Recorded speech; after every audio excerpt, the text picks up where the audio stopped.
isi kotak amal ini pernah dicuri sama ART. Wah, itu saya gedeknya. Ya, nah, namanya Ningsi. Oke guys, jadi karena saya dapat ini kan kotak amal pembangunan Masjid Istiqomah Balaan.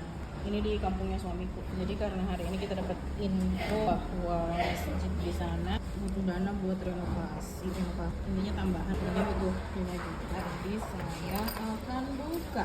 Mari kita buka. Bismillahirrahmanirrahim. Semoga jumlahnya banyak ya. Berapa? Anak butuh 5 juta? 6 juta ada ini. Kita butuhnya 5 juta guys. Tapi semoga ada 10 juta di dalam sini. Amin. Ini yang punya kampung. Merah-merah dulu, habis itu yang biru-biru, nanti uang-uang kecilnya saya kasih tingkat. Ini jadi ini kumpulannya suamiku sama saya sebagian sedikit. Habis itu customer-customerku sama orang-orang yang kerja sama saya di sini. Jadi ini kayak semacam tabungan akhiratnya kami semua di ekspedisi. Biasa ada customer yang langsung kasih 250. Alhamdulillah. Semoga berkah yang sudah menyumbang dengan ikhlas. Semoga panjang umur, sehat selalu, rezekinya melimpah, rezekinya halal. Amin ya robbal alamin. Oke, tisu. Tapi tisu.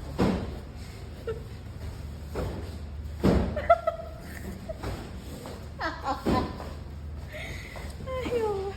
Jadi guys, kotak amal ini sebenarnya dia memang harus cepat diambil, malah sebenarnya harus rutin diambil sebenarnya, cuma karena kesibukan Pak lupa juga. Kenapa saya bilang harus rutin diambil? Karena kita itu sebenarnya trauma, kita pernah kebobolan di isi kotak amal ini pernah dicuri sama ART ku pakai cadar pula orangnya.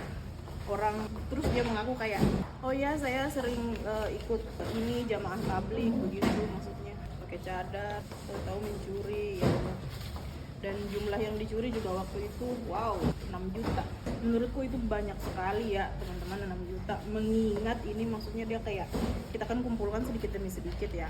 Terus mengingat juga yang mengumpulkan itu kayak mulai dari suamiku, saya, teman-teman yang kerja di sini, customerku. Kadang-kadang customerku datang di sini mau kirim barang. Oh ini di Balaan Iya Balaan. Oh iya, belok mau dikasih 250, kadang-kadang 100. Nah jadi itu kayak proses yang panjang bisa sampai ke angka 6 juta, tahu-tahu dicuri sama ART. Wah, itu saya gedeknya sampai ditulang gitu kan. Terus maksudnya saya kasihlah kesempatan buat mengganti ya. Akhirnya dia terganti itu cuma 1.900.000. Habis itu dia kabur, KTP-nya masih ada sama saya. Saya kasih tahu namanya Ningsi. Tandai ngan siapa tahu nama nonton, banyak-banyak aku istighfar. Nah, aku tandai. Itu KTP masih ada sama saya. Jadi moral of the story-nya adalah yang namanya pencuri, yang namanya koruptor itu tidak perlu ampunan. No mercy. Tidak perlu. Pokoknya langsung saja suruh dia pertanggungjawabkan di polisi. Tidak perlu dikasih kesempatan kedua untuk ini enggak usah. Maling is maling, koruptor is koruptor. Dia enggak akan sadar. Serius.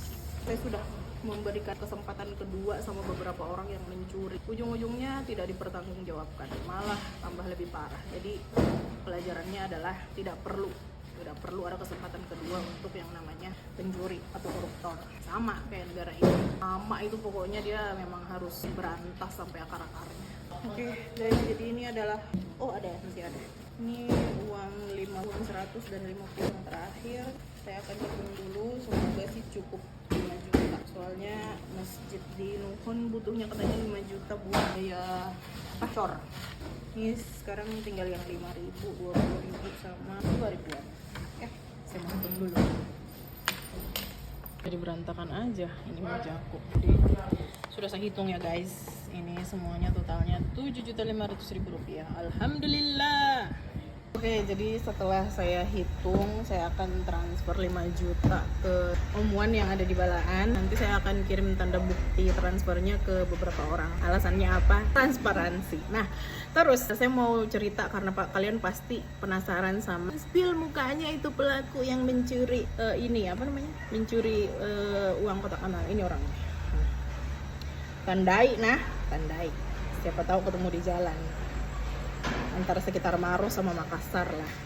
Ini KTP-nya masih KTP Maros. Sekali lagi. Ini kayak semacam video liberation. Jadi kayak maksudnya kesempatan untuk meluapkan amarahku kepada orang ini. Semoga habis ini maksudnya saya kayak agak legowo ya. Kejadiannya sudah kayak beberapa tahun yang lalu, tapi saya masih gedek. Semoga habis video ini maksudnya lepas semua unek-unekku, jadi maksudnya saya juga bisa move on begitu ya. Ningsih banyak-banyak istighfar. Nah pokoknya tidak akan aman hidupmu, betulan Kak. Tidak akan nyaman, tidak akan aman pokoknya hidupmu selama kau belum pertanggungjawabkan ini uang yang kau curi. Nah 6 juta loh itu, yang kamu kasih kembali itu sekitar 900.000 aja, karena yang 1 juta itu adalah sisa-sisa yang tersisa di situ. Ningsih ya. Dan oh iya, karena saya dan suami juga punya perhatian lebih ke krisis kemanusiaan yang terjadi di Palestina, jadi sebagian uangnya akan kita sumbangkan juga ke Palestina. Kalau saya sih biasanya di Rumah Sakit MERS Indonesia, jadi yang maksudnya organisasi NGO ya istilahnya, jadi organisasi non-profit yang mengelola Rumah Sakit Indonesia yang sudah dibom itu. Tapi sampai sekarang mereka juga masih mengelola donasi untuk ke Palestina, jadi sebagian akan ke sana.